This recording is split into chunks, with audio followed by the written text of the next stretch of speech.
ये तो गरीबों से चोरी कर दिए और गरीबों के जो काटे और लोगों को दिखाने के लिए 100-200 रुपए कम करना और कहना कि मैं गरीबों के लिए काम कर रहा हूं।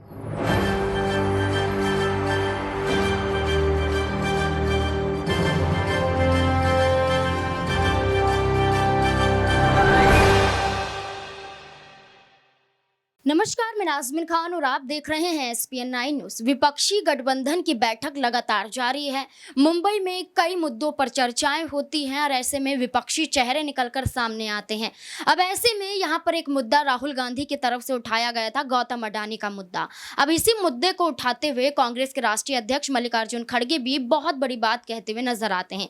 क्या कुछ कह रहे हैं, देखिए जरा। मंच पर बैठे हुए सभी नेतागण, यहाँ पर पधारे हुए हमारे मीडिया के दोस्तों,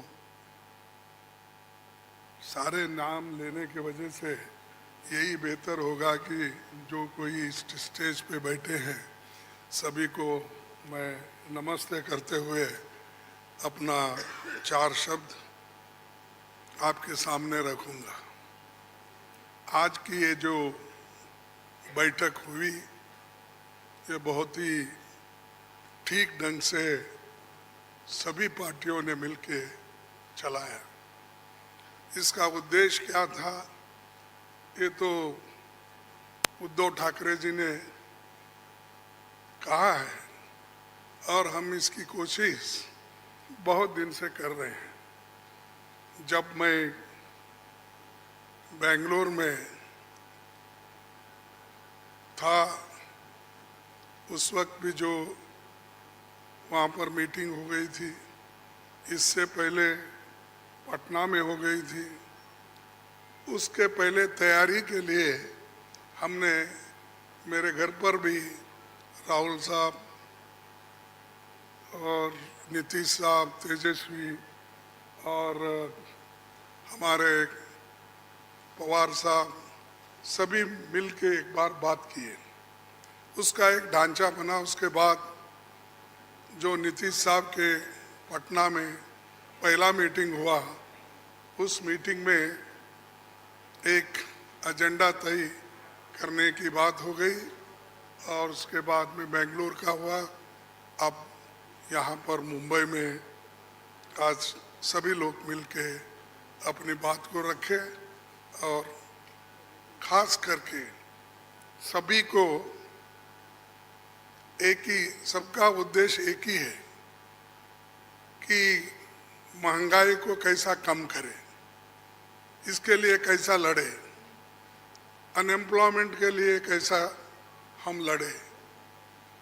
और इतने प्राइसेस जो बढ़ रहे पेट्रोल और डीजल के, और खास करके मोदी जी हमेशा 100 रुपए बढ़ाते हैं, 2 रुपए कम करते हैं। अब पेट्रोल की, LPG की जो दाम थी वो मोर और लेस डबल हो गई, लेकिन उन्होंने उसमें से सिर्फ 200 रुपए कम किया, यानी 700 बाकी रहा। यानी पहला जो 55 रुपए में एक सिलेंडर मिलता था उसको उन्होंने अभी भी 70 रुपए में ही 70-75 में रखा, यानी कोई कम नहीं हुआ। पहले जो था उससे ज़्यादा बढ़ाए थे, उसको थोड़ा कम करके, लेकिन इससे लाखों रुपए उन्होंने कमाया। ये तो गरीबों से चोरी कर दिए और गरीबों के जो काटे और लोगों को दिखाने के लिए 100-200 रुपए कम करना और कहना कि मैं गरीबों के लिए काम कर रहा हूँ। मोदी साहब गरीबों के लिए कभी भी काम नहीं करेंगे, ये यकीन मैं दिलाता हूँ, क्योंकि उनकी हमेशा यही रणनीति रही है कि गरीबों के खिलाफ काम करते हैं। बड़े बड़े उद्योगपति के साथ वो मिलजुल के चलते हैं। और यहाँ पर तो कल ही एक रिपोर्ट आपके सामने राहुल गांधी जी ने रखा था, अडानी की संपत्ति बढ़ गई कैसी, बढ़ाए कौन और कैसा आज कम से कम 75,000 करोड़ रुपए गरीबों के जो पैसे थे उनके जेब में कैसा गया, ये सारी चीज़ें उन्होंने बताया। तो ये जो है इसके खिलाफ लड़ने के लिए जो बड़े बड़े सरमाएदार हैं और उनको जो पैसा जा रहा है हमारा गरीब का, तो उसको रोकने के लिए इंडिया जीतना जरूरी है और इंडिया जीतने के लिए ही इस मंच पे सभी लोग बैठे हैं। तो इसीलिए हम एक जो तय किए हैं, जो रेजोल्यूशन भी हम आप देखे हैं और उसी ढंग से उस रेजोल्यूशन भी काम करेंगे, हर जगह मीटिंग करेंगे, हर स्टेट कैपिटल में हम जाएंगे और जो ये मुद्दे हैं, इन्फ्लेशन का हो, अनएम्प्लॉयमेंट का हो, हर चीज़ की जो बढ़त हो रही उसका हो, और ऑटोनोमस बॉडीज़ को सत्यानाश कर रहे हैं और चाहे ईडी, सीबीआई, विजिलेंस, हर एक ऑटोनोमस बॉडी का मिसयूज कर रहे हैं। ऐसा कभी नहीं हुआ। मैं भी मोर और लेस शरद पवार जी साहब के बाद मेरा नंबर लगता है। मैं भी 55 साल से पॉलिटिक्स में हूँ और 52 साल से एमएलए, एमपी, राज्यसभा का मेंबर हूँ। मैं ऐसा नहीं देखा, कोई ऐसा चीफ मिनिस्टर किया नहीं ऐसा। लेकिन आज मोदी सडनली और एक बात की कि बिजनेस एडवाइजरी कमेटी को नहीं पूछे, अपोजिशन लीडर को भी नहीं बुलाए, किसी को बुलाए बगैर वो पार्लियामेंट का डेट देकर स्पेशल सेशन बुला रहे हैं। अरे स्पेशल सेशन, मणिपुर जल रहा था तो आपने नहीं बुलाया, कोविड के वक्त नहीं बुलाया, जब आप चाइना अपनी जमीन हड़प कर ले रही है, कब्जा कर लिए, उसके लिए नहीं बुलाया। लोग तंग और तबाह इसमें ये हमारा नोटबंदी के वक्त परेशान थे, माइग्रेंट वर्कर परेशान, उस वक्त नहीं बुलाया। जब जब मुल्क अपने मुश्किल में रहता उस वक्त उन्होंने कभी नहीं बुलाया। अब क्यों बुलाया मुझे मालूम नहीं, आज का एजेंडा क्या है उनका मालूम नहीं। तो ये देश चलाने की रीत नहीं है, ये आहिस्ता आहिस्ता डिक्टेटरशिप की तरफ जा रहे हैं। और ये ध्यान में रखना चाहिए कि कभी